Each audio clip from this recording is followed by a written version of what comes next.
Hello, everyone. Thanks for watching. My name is Karl Lentini. This is the Men of Law podcast. Today, I'm very happy to have my first film collaborator here with me today, Tim Maloney. We were neighbors. He used to live across the street from me in Newcastle, Indiana. And he knew that my father had a Super 8 film camera. And so one day he calls, as you recall, "Hey, I got some film. You want to go out and shoot something?" I was like, "Okay, great, let's do it." Didn't know, have any idea what I was doing, but That's not how it happened. all right, you tell me what your version. Well, you make it sound like I'm like scoping out your house, going like, "Hey, who's got a camera?" No, come on. We were both interested in films at that point. You were very interested in it too, and you offered. You were like, "Hey, my dad's got a Super 8 camera," so that made it possible because we had a camera too, but it was a standard 8. So back then it was hard to get standard 8 film. It was hard to get, it processed. So, yes, the fact that you had a Super 8 camera did make things pretty easy for us to get going. But you were obviously interested in it too. We did those early films, we wrote them together and we made them together. So I wouldn't downplay your part in that, just because I'm older and was like dragging you along in my obsessions doesn't mean that you weren't also equally interested. So, That's very true. And that camera, which I still have, oh, that's it, great. yeah, yeah, it's got a magnetic sound stripe. Yep. You could buy film with a magnetic sound stripe. In those days, it was a big deal to record sound and picture on the same piece of film. That was like, wow. Yeah. Everybody does it now on their phone, but back then that was a big deal. Yeah. Yeah. That was definitely the big leagues for us. So that allowed us to record at the time we were shooting, but also the really valuable thing was you had a projector that would do overdubbing.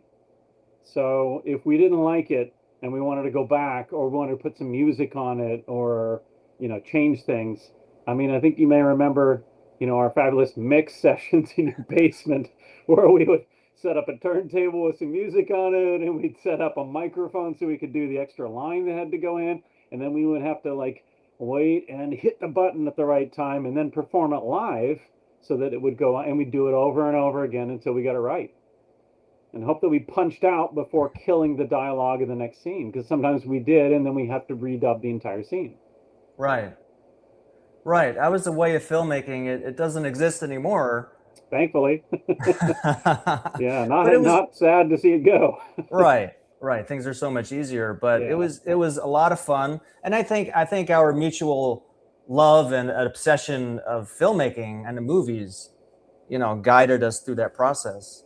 Yeah, I mean, we were kids, so we were imitating the things we saw and looking at the successes of other entertainment that we thought was, worth duplicating, because we were like what, 15 and stuff like that, what do we know, right? Right. But Right. I'm often, look, I cherish those memories, because that's having those early experiences and being able to start like that. That's what keeps you going. We had, for us, those were successes. They were like, oh, we did it. We made it work. This makes me laugh now. This is a funny film. This is interesting. And that gives you the courage to go on. It gives you the confidence to take on something bigger. By all means, and I'm glad you said that, because it's such a joy to be sitting there presenting your little film to people and somebody laughs, somebody Yep. chuckles, Mm-hmm. and someone has fun with it. That's such a thrill that you don't get anywhere else. Yep. Yep. Well, I think I taught for 20 years. No longer teaching, but I Oh, did teach for 20 years, and there was an interesting thing I used to talk about with undergraduates, and that is that when you're making the movie, when you're shooting, when you're writing it, all these other processes, you view it a certain way. But when you show the film in whatever state it's in front of even one person, suddenly your idea of the film changes radically. There's this weird magic that happens where suddenly things that you thought were okay humiliate you. And things that you thought were like, meh, someone laughs at it or they respond to it. And it's this kind of weird magic of having someone else in the room. And even if they don't actually audibly, they might not make a sound, they might not, they might just shift in their seat or whatever. You sort of feel it. You view it as if you were seeing it for the first time, or you're the audience now. And it's kind of wonderful magic, I think. And it's deeply humiliating because it's usually about your mistakes and what's wrong and what you have to fix. But as a filmmaker, that's totally valuable information. I mean, that's what you want. You want to know, wait, this is not playing. This is a terrible bit here. You know what I mean? That's a bum note. Got to remove that. Absolutely, and it's moving me towards a point where I think my feeling is the most important thing with filmmaking. There's so many important things: story, script, actors, everything. But for me, the key thing is the pacing, because if I keep things moving along, if something just isn't working, you're not there for too long. You're moving on to the next Right. bit. Yeah. I mean, an early influence for, I think, both of us, and something I carry to this day is, I was, incredibly enamored of Monty Python. And one thing that I loved about Python, I love about a lot of British humor, is this sort of shotgun approach to jokes and gags and things where, you hit high and low. So there's a kind of stupid toilet gag over here, and then a reference to Marcel Proust right afterwards, So it's like you don't, you got it coming and going, It's like if you get all the jokes and love them all, great. But if something doesn't hit a certain audience or a certain person, something else is happening right after that. There's verbal humor happening, sometimes there's visual humor happening, keeping all of that stuff, interesting and fresh and alive, and putting as much as you can in it.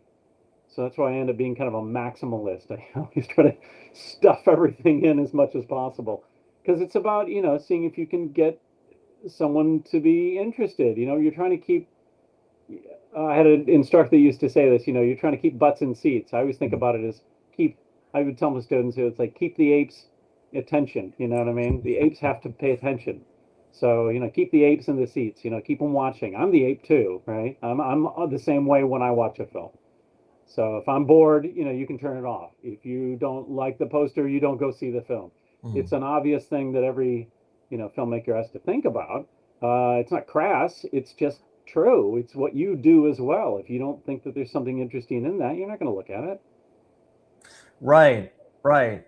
And I mean, making a feature film, you have your story, you have your overarching goal. What is the mission? What is the adventure, the need for this character, your hero or heroine?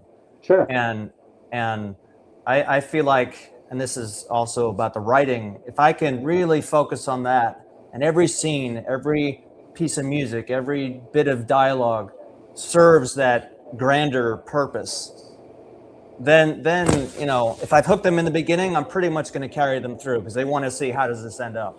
Yep. That's another thing I used to tell students. It's like, the mistake I used, I ran into all kinds of things as an instructor, that's for sure. And one of my bugbears was always people that would read the bad screenwriting manuals and the kind of cheesy information you find online about movies. Oh, you got to make your audience has to like your character. No, they don't. They don't have to like them at all. What they have to do is be interested. They have to want to know what happens next. And as long as their interest is kept, I mean, because there's so many fabulous examples and brilliant movies where you really don't like the protagonist, but you are interested in finding out what happens to them, and you do want to see how this plays out. And sometimes it's because you kind of have a low-level anxiety about them. I think about Scorsese's first films, which are so brilliant, and Mean Streets, right? Where you're not even sure you want to be friends with these guys, but oh boy, you want to find out what happens. You really do worry for them. Something like Raging Bull, where you're like, this guy's a monster. I never want to know a human being like this man, but I really want to find out what happens to him. The way he goes through life, what he does, the choices he makes, like how is this going to play out, right? Yeah, I think, I don't know if you get into this with writing, but it goes back to the Greek idea of catharsis. Yep. Where Sure you have to go through pain and torture and tragedy, and through that, you find some kind of truth, you find some kind of release or comfort. And it's recognition. What it is that people watch someone's struggling and they identify with the struggle because it's like, I have struggled also. You know what I mean? I know what it is to struggle. I haven't had this happen to me. You know, maybe I am watching a movie where someone's spouse dies. My spouse has not died, but I've seen people around me where that's happened. I can imagine what would happen. I can empathize. I see the truth of this story in you know, behavior of people around me, the experiences I've had. You know, that's part of what pulls your audience into something too. You know, they don't have to have had those exact experiences. They just have to have a feeling for what that might be like. And then, yeah, it's a weird thing that humans do. It's very strange behavior where we invent terrible things to happen to imaginary people. We watch it happen to the imaginary people, and then we feel good about it. I don't know what that is, but we do it. And it has something to do with the fact that we can connect to each other. We do feel empathy, and we can have that kind of connection to, you know, it could be a stranger's story, but I mean, I think that's where it starts, right? But in this case, we invent it and then we kind of enjoy it. Yeah, empathy. I think that's the key word. It's not identify. I don't need to identify with this person or like them or want to be like them. Yep. Let's just empathize. Okay, Yep. I want to see what happens to this person. Yep. So I get all these undergraduates come in. Oh, I got to identify with my character. He has to be likable. No, do not do that. You know, it would always be like, Joe College is a guy who is in college and he's average and he does things. He likes beer, you know, likes to party, but, you know, not too much, you know. I'm like, no one's, you know, they're all going to fall asleep. You know, no one wants this. Show me something interesting, you know, show me somebody who I don't know, but then show me the part of them that I can connect to. And, you know, it's not like it's hard, you know. Another great undergraduate exercise I used to do, like almost the first day, and people had varying responses to this, but it was always pretty enlightening, I thought, is go around and ask everyone, what movie makes you cry? And you get the, you know, the bro jocks, but always go like, oh, I don't cry at films. And like, okay, well, sorry. I'm very sad for you because I cry at movies when they're good, you know, and not just like, oh, it's a Michael Bay film. I'm sorry I watched it. No, it's not that. It's more like, you know, you connect to it, right? So when you push them a little bit, turns out there is something, you know, that they have an emotional reaction to. And then you go, okay, great. That was what scene? What scene made you cry? Well, it was this scene, this happened, blah, blah, blah. Okay, what's that about? Why did you cry? And you find that there are like five things, you know, and everybody cries at like the same basic stuff. You know, when it comes down to it, it's all the same. I had a girl one time that would cry every time there was a scene in, she loved The Color Purple, and she would cry when there was a scene where the sisters would be separated. And I thought, well, you know, that's pretty obvious, right? It's about loss of a loved one. That's what, you know, there we go. Spouse dies, you know, friend dies, whatever. It's, you know, we all connect to that. You know, like what if someone close to me, you know, I was separated from them. I had to lose them. It turned out in this case that this girl was an identical twin. So she felt it even more, right? The loss of somebody that was that close to her. It was somebody, you know, a twin. I can't imagine, right? I haven't had a twin. I don't have a relationship that close, right? Right. So in her case, she got a little extra out of it, but the basic underlying universal thing was losing a loved one. Who can't at least imagine what it would be like to lose a loved one? Yeah, and it makes me think of, I'm sure you're familiar with the Robert McKee book, and I didn't read that many screenplay writing books, but the Yeah. one thing I got from his book is a script, it represents a value, and you kind of show the absence of that value. So if someone doesn't have, I don't know, a stable family life, then you're expressing the value of a stable family life by showing someone without it. Yeah. I mean, McKee's a little programmatic for me that way. Like it makes it sound like you have to have a plan. I honestly think people just respond to the basics, you know. Everyone has a family. It's a different kind of family for a lot of people. So it's just about, there again, it's the empathy thing. It's about how close people feel that they are to others. And when you show that that's something that's in jeopardy, someone who doesn't have close relationships, we can identify with that because we've had periods where we're not close to people we want to be close to. And when you show the joy of connecting with other people, then most people understand that. Either they've experienced that joy or they long for that joy. And so you're kind of keying into these kind of basics about human beings without having to try to say anything to anyone, I'm always reminded, there's a great quote from John Cage, the avant-garde composer, the guy who composed 433. Do you remember that? The one that's just silence and you wait 4 minutes and 33 seconds of silence. Okay. And that's the piece. That's I've seen it performed in a concert hall where everyone's just very quiet. Somebody waits for and the idea is to open up, you're listening. The piece is the sounds that are going on in the room at that time, right? And Cage's famous quote about that is, "I have nothing to say, and I'm saying it." That is kind of brilliant, because you don't have to say anything. You are showing an audience certain things, and what you're showing them invariably are the common experiences that we have. And if you realize that that's all you need, then you're free. You can do all these crazy things. How do you think we have these like crazy science fiction movies and crazy fantasy stuff and, bizarre, and recreations of the past? How do you think we can do any of that if we don't recognize that human beings are kind of going to do the same things over and over again? They're going to fall in love. They're going to lose people they care about. They're going to fight each other. They're going to feel hurt. They're going to feel, and then the rest of it is all, whatever, set design, they were in cool outfits, Mm-hmm. I remember when I was in film school, there were certain people, certain professors who poo-poo anything horror, science fiction, anything genre. I know. And hey, it's personal preference. I don't, everyone's entitled to their view. But like you just said, if there's humanity underneath the mask of monster or spaceship or whatever it is, that's all I care about. Yeah. And you find that people make very successful, very, very effective work that way. And it's always been the case where genre is a thing that people look down on. And, my first introduction to that was, I read a lot of science fiction when I was a teenager.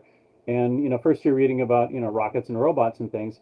And then we were lucky enough to be born at a time when there was some very experimental, very strange stuff going on in science fiction in the 70s. And so I very naturally moved into the very strange end of it. And those authors were all the same. They were all struggling so hard with, we're working in a field that's about rockets and robots and things, but we want to say something that's a little more important or a little deeper about society, about people, about human connection, Mm-hmm. And yeah, you think about when we were growing up, Frankenstein was like a kind of silly concept that was in all these terrible movies. And in my lifetime, people have gone back to the original book, have gone back to, Mary Shelley's writing, have gone back and said, this is actually an important piece of literature. There's so much going on in it. A lot of people have sort of taken that back and kind of seen what's interesting about Frankenstein, which when we were kids, it was like a dopey guy in green makeup and big feet or something. You know what I mean? It was like a kind of a caricature of monster, and now it's it's just seen a little differently. Mm-hmm. Yeah, I never understood it either. I mean, I love genre as much as and I deeply, deeply love difficult, crazy art films. I'm super enthusiastic about things that most people would not be able to sit through. And at the same time, give me a good horror film too, right? Mm-hmm. Right. Very happy to watch those. Yeah. Yeah, you made me think of, I saw recently Guillermo del Toro's Frankenstein movie. Oh yeah, what'd you think? I really enjoyed it. Mm-hmm. And not just because it was true to the novel or loyal to the novel, but because Sure. of where it ended up. in a place that I'd never seen. I'm not going to spoil it if someone wants to see it, but Sure. it took it to a place towards the end between characters that I had never seen before. I was like, this is beautiful. Yeah. This is, like you said, so much more than just a horror monster. Well, I mean, I have not seen it, so I'm going to guess, and my guess is not going to spoil it either because this isn't the book. But, the book is really a dialogue between, the creator and the created, right? And it's an overall metaphor for, life and existence and all that stuff, I mean, how often do you get to talk to God, right?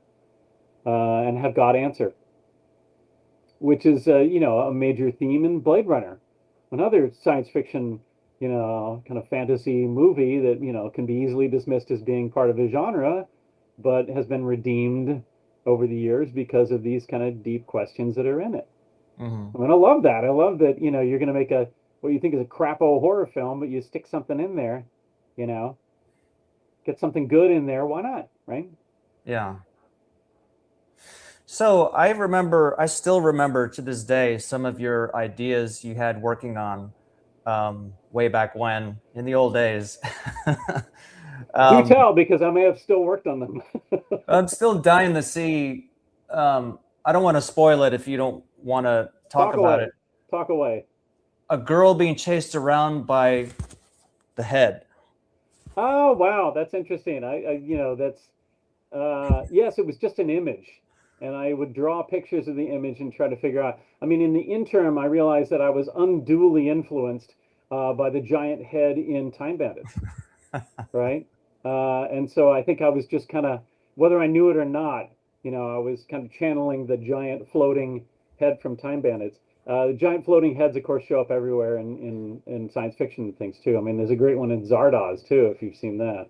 Yeah. So it's not like, Gilliam owns giant floating heads. But that's interesting because I was thinking about that not too long ago. Like, I wonder if I could take those kind of inchoate, messed up, weird, kind of vague images, surreal images that I cling to like that. I wonder if I could harness that into something that would work now. You know what I mean?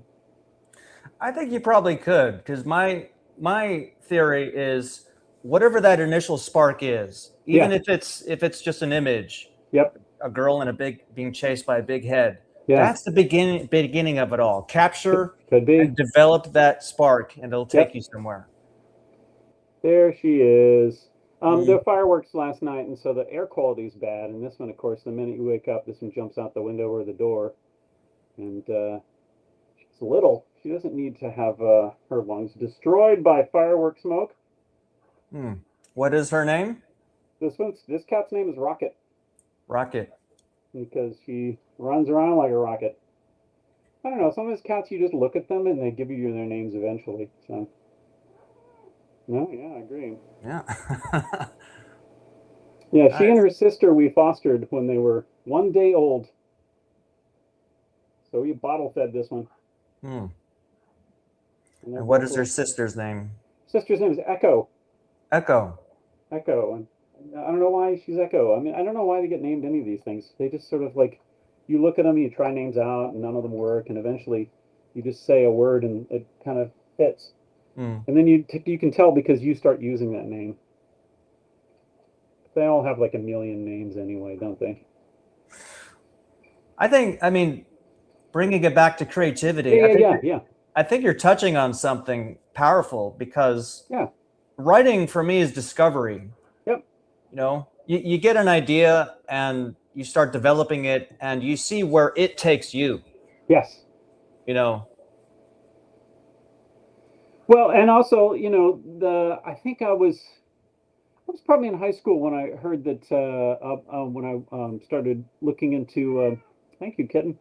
I really need your ass on my face. When I started looking at William Burroughs' writing, and I had found out that Burroughs had giant filing cabinets that were full of weird little fragments that he wrote, and sometimes he put together some of his cut-up novels by assembling them. In fact, I think friends of his sometimes assembled his novels, like Allen Ginsberg would assemble his novel out of these pieces that he had written. And I thought, that's kind of interesting. If you have a creative life, And if you're interested in creating things, you're going to have all these fragments and stupid things lying around, and you want to keep them around because you don't know when you're going to use them. You don't know when you're going to come back to it. It could be 10 years, could be 20 years.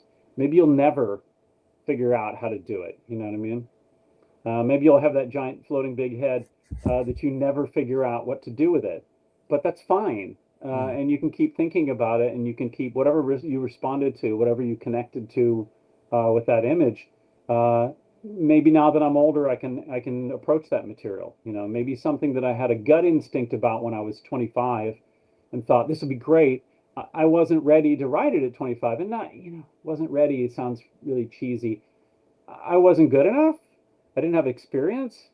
I didn't have maybe didn't have life experience. Maybe I just didn't have writing experience. I'm just a little slightly different now. So maybe now it's time I look at all the stuff that guy, the 25-year-old guy did, or the 18-year-old guy did, and go like, well, that's free material for me to rewrite, That's stuff I can get back into if I'm interested in getting back into it. And the cool thing about writing is you don't necessarily have to answer where that head is, what it is doing, what its purpose is, why the girl is running from it. Yep. The whole story could be about something else, and that's just that's the beauty of it. The best stuff is not explained. That's what I'm really sad about with a lot of American film right now, is that they just want to explain everything too much. It's all origin stories and going back to the beginning, and you got to see the character when they're a child, and you got to find out what their father was. Oh my God, boomers and millennials are obsessed with fathers and sons. They can't stop. It's got to be about legacy and fathers and sons, and like the father did this and the son did that. And it's like, I'd love to see a movie where we just don't, the characters are just characters. They don't have any connections to all that, Watch an old 70s film, you'll notice that. People just like appear, they're this. You don't have to find out about their family. They respond to a crisis or a situation. You know what I mean? That's very true. I'm glad you said that, because most of my favorite movies are from the 70s and early 80s. Yeah. And there's something, I'm glad I grew up in that time, because there's something magical. I think you touched on one of those things. It's just like people pluck out a person out of life somewhere and throw them in this situation. Yeah. And you follow them around. But even earlier, I mean, you look at something like The Apartment, which I think is, brilliantly written, brilliantly acted, brilliantly directed. And obviously, people recognize that back in the day, full of Academy Awards and all that. And that's a story where, you don't see Jack Lemmon growing up. You just see him as an adult. You can figure out the way he responds to the world around him, what sort of person he is. You don't have to know Shirley MacLaine's entire backstory.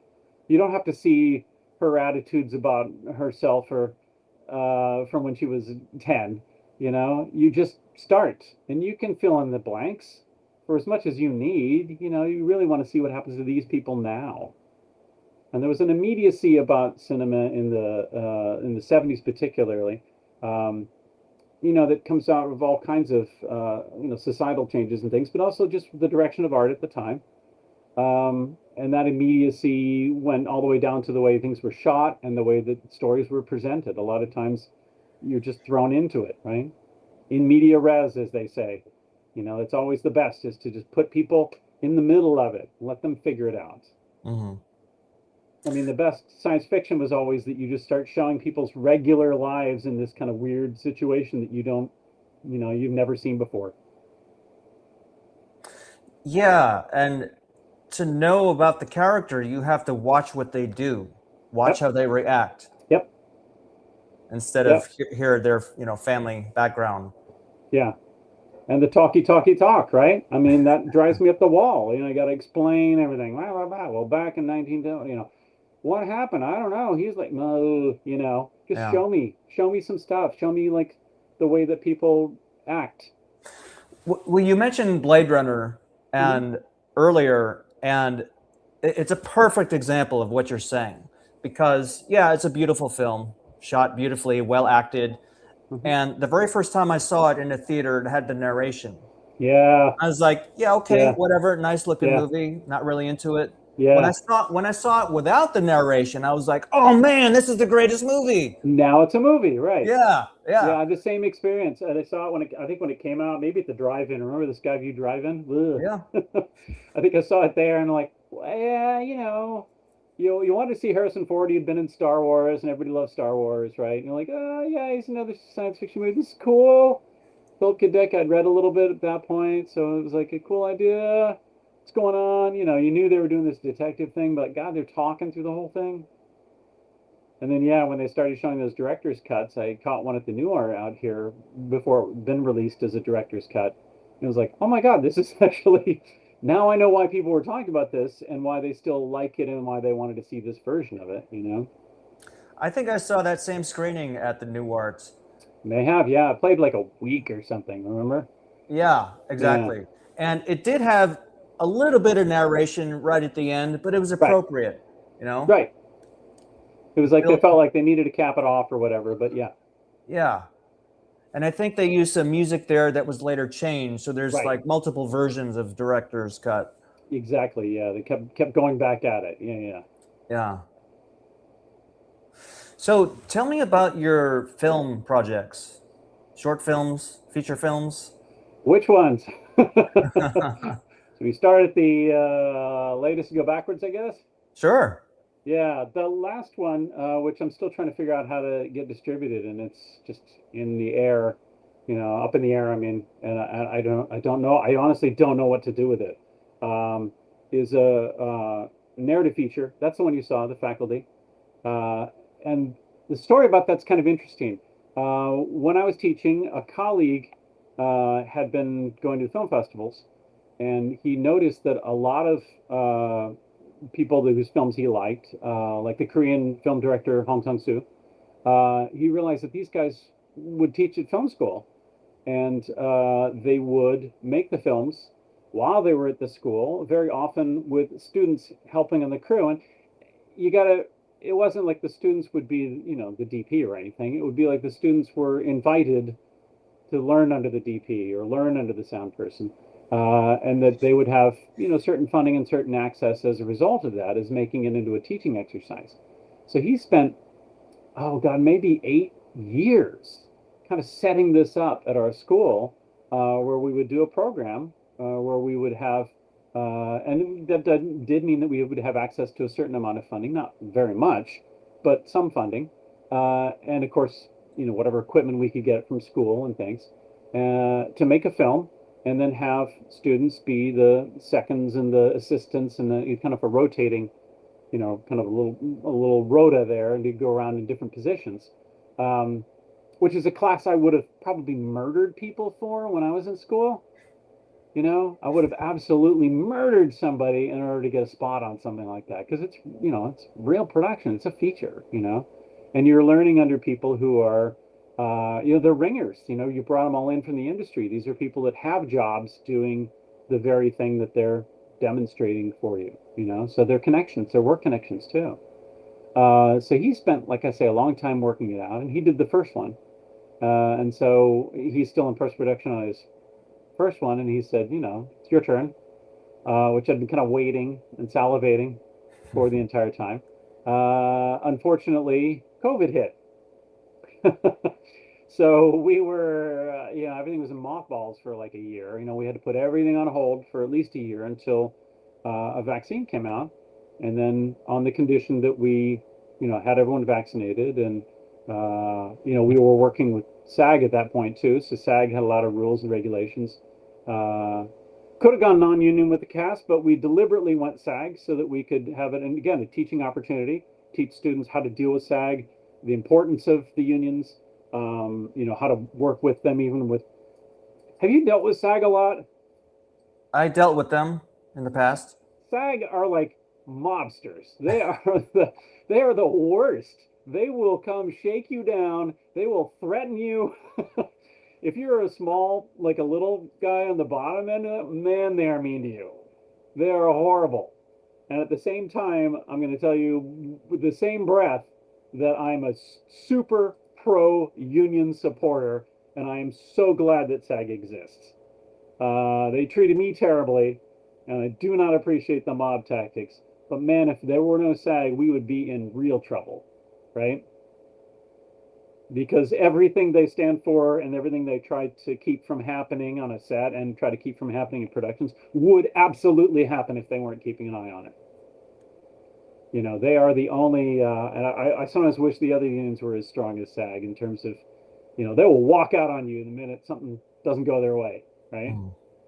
So don't like living under it, but got to admire it in it in some way. So the point is that we did all this stuff completely by the book and completely like, you know, we did not shoot past, I think we went 10-hour shoots, which is pretty common for Hollywood, you know. It was shut down. I mean, we had our AD cut us off at 10. We were not going to do the 16-hour shoots. We were not going to go, you know, into double super golden time just to, you know, because it was an example. You know, we had to set an example for students who were learning. You know, this is how you are supposed to do it, not how it's done, because a lot of times all these things are violated, but how you're supposed to do it. So on top of that, which was already kind of a heavy load, we also needed to make a film. So I could either get someone else's script and someone else to direct it, or I could use mine, which, you know, seemed like that was a pretty easy decision. And because it was COVID and we had an entire school that had been shut down, and we had access to all the buildings and access to all the stuff, we shot the film that we could. So instead of there being a giant head floating around and chasing somebody, we were able to shoot this film, which was, oh, kitten, you are crying at the door now. We shoot this film, which was a script that I'd written that was essentially a satire of academia, which I knew rather well from having been in it. Mm-hmm. And then the shocking, kind of strange thing about that was that everything in the movie, you know, I wrote that, and I wrote the script, which is about an instructor who is sort of mysteriously persecuted. It's very heavily relies on Kafka's The Trial, right? That's one of its progenitors for certain. All of that stuff in the film ended up happening to me later. So after the film was shot, after it's like, you know, being edited and kind of in the can, we're in sound and stuff, all the events of the film that happened to the protagonist started to happen to me, almost in the order that it happened in the film. And it got creepy to the point where I would say one of my own lines of dialogue to see if the other line came back. You know what I mean? Like I would say the part of the character and see if the administration would come back with it, well, you know, with their line, if they were on cue, if they were on book, and it would happen quite often. Wow. Quite often. So what was going on at the moment, there was a kind of a scandal happening in our school that I was completely unaware of, and it was financial. There was the fund that had given us the money. The people who ran it were not keeping track of the money very well, and there was a guy at the top who was stuffing it in his pocket, and so he was looking for people to blame. And this came out just recently. Like I think I know that I've known this for like a month now. That's how long this has been going on. So for a long time, I was like, why are they treating me this way? Why are they being horrible? You know, why do I have to leave now? Because it got so bad, I quit. You know, things got so Wow. terrible there and so oppressive that I quit. And the program is, well, it isn't quite the same. Let's put it that way. There's a lot that we built up, you know, that I thought was really, really great, and that I'd spent 20 years building. Really fell apart. And it turns out that the main persecutor was the guy embezzling. Wow. So that's what it was. It was like he didn't want anyone to know where he'd put the money, so he was going out fingering everyone he could finger. And then the chancellor was very happy to get rid of faculty because they hate faculty, right?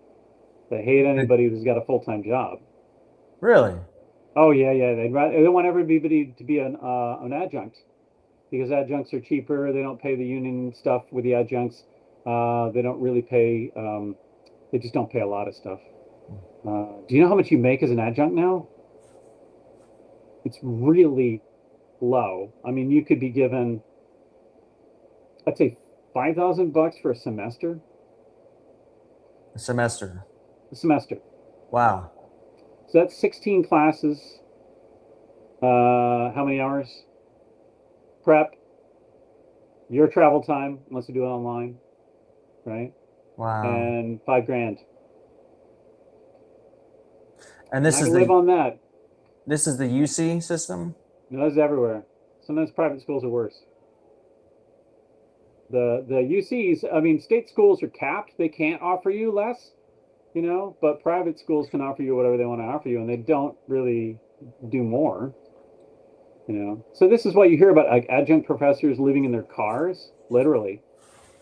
It's a bad situation in academia. And of course, there are more administrators than ever, and there are more people at the top than ever, and they're not serving the students. They're not in the classroom. They're not doing they're not doing the work. They're not making lesson plans or, doing activities or anything, right? So that's what happened. So it's very weird that, everything I wrote turned out to be true, except the part at the end, because I had to quit. So then Wow. everybody said, "Don't you write a horror film?" Your Right. powers of Yeah. making it true, making it come true. Like, whatever I write, it happens. It's like the death note of screenwriting, right? I think, I mean, my feeling is that artists can be prescient in some ways. I think you should always trust your vision, whatever it is. Yeah, And I you was I was responding to how things were at that moment. I didn't realize they were going to get bad enough to hit me. But I was basing a lot of that film on, not everything's a story that happened to me. A lot of it were things that were related to me. You know, um, One of the strongest reactions that I got from students was from the character of Professor Wolf, who's the kind of middle-aged professor who develops a fascination with one of his undergraduates, right? And although this is no Lolita story, it's not a particularly scandalous story. It's something that I had related to me by a colleague. So this is like a couple experiences from colleagues and some friends. I have a friend who's my age who is continually falling in love with 20-year-olds and then wondering why they don't, feel similarly about him. And, male professors can talk sometimes, right? But it was also based on experiences that I had had students tell me. I had a number of female students who had dalliances with their older professors, and they, for some reason, were willing to share those experiences and share those stories. So you kind of put them all together. You make kind of a little version of that's pretty simple, because real life situations are always very complicated with all these details. So you do have to kind of simplify it so it's something that's understood, and you try to say something about that. And my younger students, it's interesting, they were the ones that reacted the most violently to that. And then the older people that watch that character and think about that character kind of recognize that there's something subtle going on, there, that it's about, that this man has these certain feelings that he doesn't act on, but that he has them nonetheless, right? And that's just something that people deal with. On the outside, look, this is what's on the outside. What's inside? Inside, you and I are still 15-year-olds trying to get the Super 8 out, right? It's like we can't figure out, like, what happened. Like, I guess I got old. I didn't die. I woke up and I didn't die. So I'm still here, but I'm still very enthusiastic about giant floating heads and whatever else I'm thinking of. But that's not necessarily what the world is seeing at that moment, right? Right. I laughed. I was laughing hysterically. I watched this at home alone, and if you Good, don't thank mind you. my saying, the scene where Professor Wolf is standing there outside, and the heroine lady professor is standing next to him. She's like, "What are you doing?" And he's tabulating she's a Counting pretty 7. girls, yeah, Right. She's a yeah. 9. No, he's counting. Like, this is number 7. This is number 8, right? He's gonna see how many pretty girls he'll see in a day. Right. So if he goes through and he counts the number of pretty girls to get his attention, and then he gets up to like 15, oh, great day. I saw 15 pretty girls. The younger students, the Gen Zs all thought that was horrifying. They thought that was the creepiest thing ever. And then the older people were like, yeah, I get it, there's no harm done. Never left his head, right? Yeah, I mean, I have a different perspective, of course. I never got the feeling he was creepy or threatening in any Yeah, way. It was yeah. all in his mind. He was just expressing what was in his mind. He's still a human being, and Right. he's still, if someone's attractive and walks by, he's going to note that they're attractive. It doesn't mean that he's going to paw at them, or try to do something awkward, right? Right. And there may be a little bit of projection, because everyone to some degree has thoughts in their head that you don't want to tell other people. Exactly. So with that guy, it's counting the pretty girls. It's someone else. Yeah. It's another thing that they don't Yeah. share with other people. Yeah. And that is there we go, common experiences. That's something that I was hoping, you try things, you try scenes and you try, certain dramatic situations to see if it'll work with people. And that's something that I wanted to try. I wanted to try the idea of, do you, the private thoughts you have that don't really, they're not expressed and that people don't know what they are, and they are entirely internal. Should you feel bad about them? Should you feel guilty? If anybody else knew, what would that be, for someone else to know, right? And his, if you don't mind my bringing it up, his speech, Please. Yeah, his I'm leaving, I'm retiring speech. yeah, That was also hilarious. yeah. There's all this years of bitterness and frustration just pours out of him. That was just me. I wrote that initially to amuse a colleague, and I said that was going to be my next lecture. Well, watching that movie, I was like, this is Tim Maloney. If someone just showed me this movie and I didn't know it was you, I would have said, oh, that's Yeah, probably Tim. guessed, right? Yeah, You wouldn't have been right. surprised when the credit came up. Right. Yeah, that was all. That's some things like that. They come out and you're like, okay, that's actually pretty funny. What if somebody did that, But we used to have those kind of jokes all the time, like, what if I did this in a class, Part of it is you're always trying to keep your classroom experiences sort of fresh, but some of it is also, what would be the worst, right? Can I imagine what would the worst thing be? I never got to do it, but my favorite one that I always wanted to do, I always wanted to do a first class lecture where I had assembled a group of slides that were all complete, surreal. None of them had anything to do with each other, right? They were just weird images, right? And then I always wanted to go up to the microphone and kind of mumble into it and go, "Hello there, this is Hans here, and I'm involved here. My name is Hans Hebold, and it's all for the there." And just go through as long as you could go without making a lick of sense, and then see who's remaining. Which there again, I did that one too, didn't I? The lecture in the film where the student, the instructor shows the homoerotic film, just to sort of like irritate the class. That's based on a real situation too. You're probably familiar with the French filmmaker Jean-Luc Godard, right? Mm-hmm. Well, Godard had a collaborator in the 60s, J.P. Gorin. And J.P. Gorin taught at UC San Diego, right? And Cecilia, my wife Cecilia, went to UC San Diego and had him as an instructor. And a brilliant instructor, genius class, he'd show all these brilliant films and things like that. And because of that, his class was very popular. And the first day, there would be like too many people would shove into his classroom, and he'd have to get rid of them. And so he would show them hardcore gay porn on the first day, and then just wait to see how many people stayed. He wouldn't say a thing about it. He wouldn't lecture about it or tell them anything. Just show them hardcore gay porn. And the point was, if your mind is closed, and somehow you can't take it, good, leave. I don't want you, But if you get through this, then your mind is open enough. Then we can talk, right? Then you'll benefit from this class. Right? Yeah. Genius. So I stole that from him. Okay. Okay. I liked your heroine.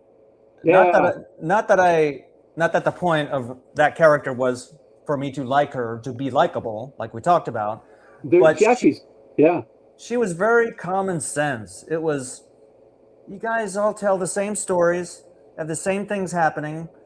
I can't see it. It's out of focus. Just yeah, those basic common sense things. yep, She was like Miss Rational, Miss yep, Common Sense. yep, yeah. And uh,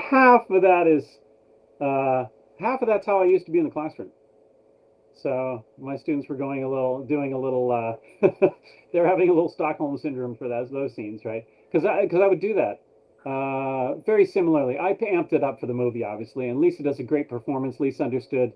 We know what I showed her to prep her for the character.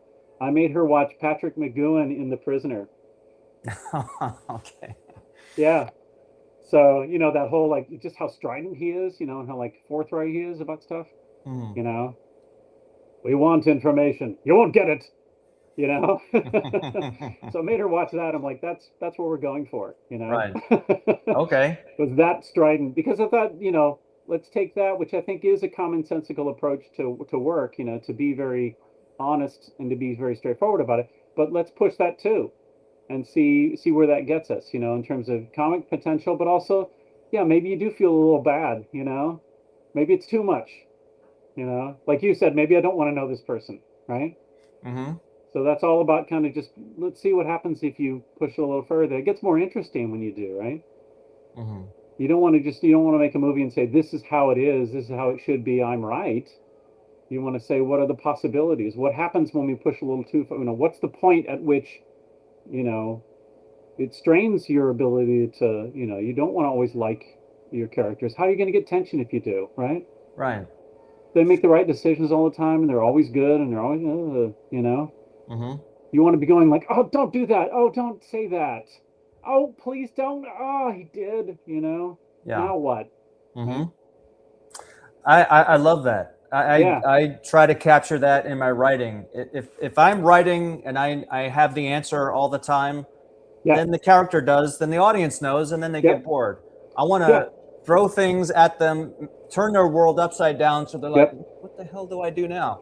Yeah. And do the wrong thing as Yeah. much as possible. Because you're writing, you'll iron it out if it really didn't go anywhere. You'll change it, right?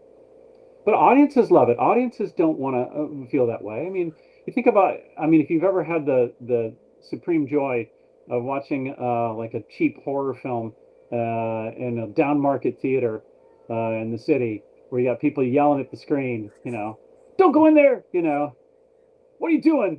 People say things like that to the characters, and you're like, this is so good. And they're feeling that, they're feeling that thing of like the characters doing what they don't want them to do. We've Mm-hmm. given the audience the information that the monster is behind the door, but the character doesn't have that information. So now we got tension, right? Now we've got a situation that we can, that we enjoy as viewers, That's another thing you bring up is, what's the best way to keep the audience engaged? Do I tell them the monster's behind the door, or do I let them discover it as the character does? Yep. You know. And it turns out there are some. I mean, I make fun of screenwriting gurus all the time. I do in the film too, right? The faculty is full of making fun of screenwriting gurus who I despise. And yet, I think I was taught by one of the greatest screenwriting teachers ever, who was Frank Daniel. Frank Daniel, of course, escaped the Czechoslovakia at that time to go work at AFI. He was if memory serves, he was a colleague of Milos Forman, and he was at AFI. He was David Lynch's advisor when he was there, and he ended up being the dean of this at USC when I was attending. And a brilliant, brilliant guy. He took a screenwriting class where he would show the film, and then he would show the film and talk through it and show you where all the points were. Here's where this is happening. Here's where that's happening. And Frank never wrote a book because he was worried. I mean, I asked him when he was alive. I actually asked him. He was worried that if he wrote a book, people would take it like the gospel. They would take it like you have to do this on page so and so. You have to do this. You have to do that. And he said, that's not what it is. These are signposts. They're little dots to tell you where the journey is, and you figure out how to get to one place or the other. We like to have this here. It doesn't have to be. It's a good call to put this here. It doesn't have to be. And if you're not finding your way through it, and not, this might help you to make something less boring or less tedious or less, long. But you're not supposed to follow it like gospel. You're supposed to understand the rhythm of how stories are told and make your way through it, right? And it, of course, takes years to really. It's like any good teaching, right? You think you got it, and then you keep learning it over and over again. But Frank was brilliant for that, and the lessons that he taught, they still resonate, and things that you thought you knew it, and then like, oh my God, he told me that I was 20 years old. He told me, or 22 probably, but he told me that, and I didn't get it, and now I'm old as dirt, and now I'm looking at it and going like, oh, now I get it, now I understand. And he was old as dirt when he was telling me. That's why, right? That's a really fortunate experience you had. Oh, yeah. I would sit in on his class when I wasn't taking it. I would just kind of, show up, Wow. Well, Frank was brilliant. we are almost at an hour already. Okay. So at some point I'll have you back and talk further. Sure. I can talk about this stuff all day. We didn't even talk about them. We didn't even talk about the rest of these movies. I was just starting to tell you about that, and the academic stuff came up, and you're interested in writing like I'm interested in writing, and yeah. Tell us about Naked Rabbit. That's what is that?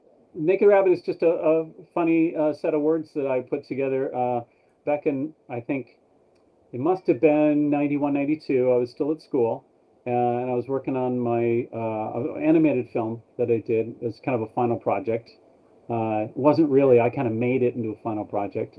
And at that time, I didn't want to put, I still feel weird about, you put your name all over stuff. I mean, back in the old Super 8 days, it was funny that you'd put your name on it for everything, like catering, but as an adult, you start putting your name under everything, and it starts to seem like you don't have any friends, or like I made this, like I love myself, or so you start thinking of like funny names to put in there. I always there are at least 2 or 3 bogus names I've been using for years that I throw into credits. These people that have imaginary lives, because that I got that from Joel Cohen, who would always edit and use the name Roderick James, right? So that it didn't look like it was just Joel Cohen doing everything, right? He and his brother doing everything. Mm-hmm.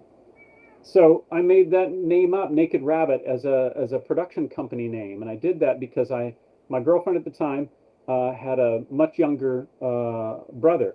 She was like the third of 8 kids or something. He was like 6, and I remember him and his 8-year-old sister were playing, and he kept talking about the naked rabbit, and it was a stuffed rabbit, which was naked, but they're all naked, right? And it was really bothering his 8-year-old sister that he kept saying that the rabbit was naked. And I just thought it was the funniest thing at the time, like what a weird connection of words, right? So I found an old Beatrix Potter illustration. Beatrix Potter did the most brilliant, lovely watercolor rabbits. And I slavishly imitated one of her lovely little rabbit drawings. And I wrote Naked Rabbit at the beginning of the film. And then it just seemed like such a weird, dumb name to use that I haven't stopped, So it's a name I have on my website, and I'll put that logo on the head of the film, and why not, I guess, right? Yeah, it definitely sticks out. It's hard, though, because with the word naked, I did not, this is 91. There's no internet, really.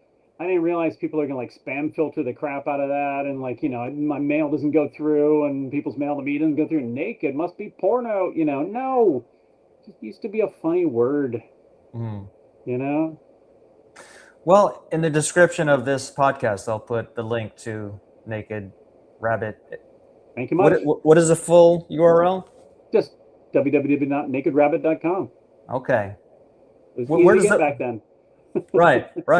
Where does the world power come from? Oh, that's, me trying to make it sound like it's even more, It's like the Parallax View or something, right? The Parallax Corporation. I just tried to think of something that sounded like even more corporate and more ridiculous. When I was first putting the website together, it was just Naked Rabbit, and then I thought Naked Rabbit World Power Foundation. That just sounds like, a bunch of people that want to be in the Illuminati, but they're not good enough. It's like has been billionaires who are really like thousandaires, not millionaires. Yeah. They're probably in the World Power Foundation. They probably really think they're going to go somewhere with a name like Naked Rabbit, right? Like we're going to destroy the morality of America with filthy mini comics. They're about, like the cartoon boobs are in them. That's what we're going to do. Because I also draw comics and cartoons and things. So whenever I get together with other cartoonists, we're always drawing filthy mini comics. It's a toilet. So that's really we're going to destroy the world with that. That's how it's going to happen. So yeah, that was just being goofy, right? Yeah. If you can, why don't do you have the link up right now? I don't. Naked Power? Oh, okay. You want me to put it up? I can do that. Yeah. Yeah, it'd be nice for people to take a look at that. Website. Where is it? Okay, there we go. Oh, I even remember what was on it. How do I share from this, huh? That monitor at the Oh yeah, bottom. this one right here where I go like this and go share screen. Sharing screen is easiest with two monitors. Oh, hold on. I do have two monitors. And so they're asking me to use the second monitor, which I will do over here. And that way you don't have to see like, there's his desktop with all this meaningless garbage that he's got here. Here and there. And sharing the screen. Yes. Share that tip. Use operating system settings. Okay, sure. Allow. And then it goes share this window. Boom. There we go. So yeah, that design's a little old. Couple things that are on there. Oh, there we go. There we go. A couple things that are on there. Look, I made an AI film. I did that just to be irritating. No, right, when all the AI stuff was coming out, it's a year old now. But when all the AI stuff was coming out, I thought, is there anything to this technology? I strongly suspect there isn't, because I know how it's made. I know how it's done. So I strongly suspect this is not going to take over anytime soon. By the way, I still think, if you want another hour podcast, I'll talk to you about AI and tell you what's going on with that, because I know too much. So then I thought, well, what's the dumbest possible thing I can do? Well, the dumbest possible thing I can do is to make a rock opera, because rock operas are always incredibly stupid. So I'm going to make a rock opera about a guy who's the greatest hamburger chef in the world. And then I'm going to put recognizable Hollywood stars in it, because that's just the most like ridiculous, offensive thing someone can do with AI. And then when people see how dumb it is, that'll start conversation about how dumb it is, and how no one should worry that it's going to take over filmmaking, because it will only take over filmmaking if you're willing to accept this as like brilliant entertainment. But then it turned out funnier than I thought. So I kind of like it because it's funnier than I thought. But there again, it's like because I keep making it, better or whatever. Same thing with Fascinating World of Men, right? That was another thing where I thought like, okay, this is so dumb, then it will be obviously how dumb it is, right? Yeah. And now it's not obvious, I get people all the time going like, how can you touch AI? If you touch it, you're cooked.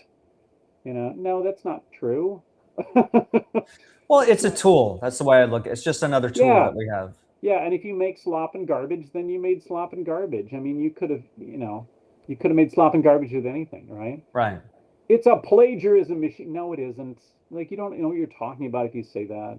Besides the fact that I can just plagiarize. I mean, if I'm really like a horrible person, I'll just go plagiarize, right? You don't need a machine for that. Oh yeah, no.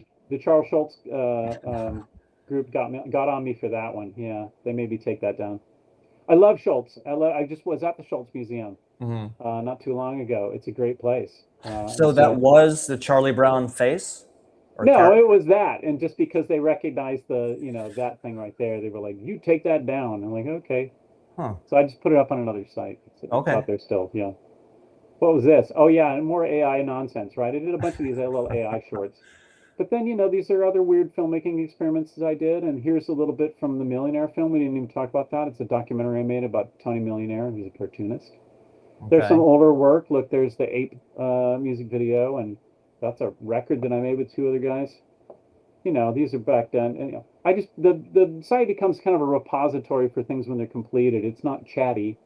I do have that over here where the Instagram feed is, but I don't tend to like post on it except when things happen. Mhm. Yeah, it's just a kind of dumping ground, Okay. you know. Nice. I'll remove this and back to us. Yeah, yeah. All right. So yeah, I'll post the link to that, and whenever you have a place where people can see the faculty, let me know, and we, Yeah, we can come back and talk again. yeah. You could talk for another hour about distribution, right? Yes. You Yes. want to start a mini series on what you can tell beginning filmmakers. I'm ready for you because they could do it.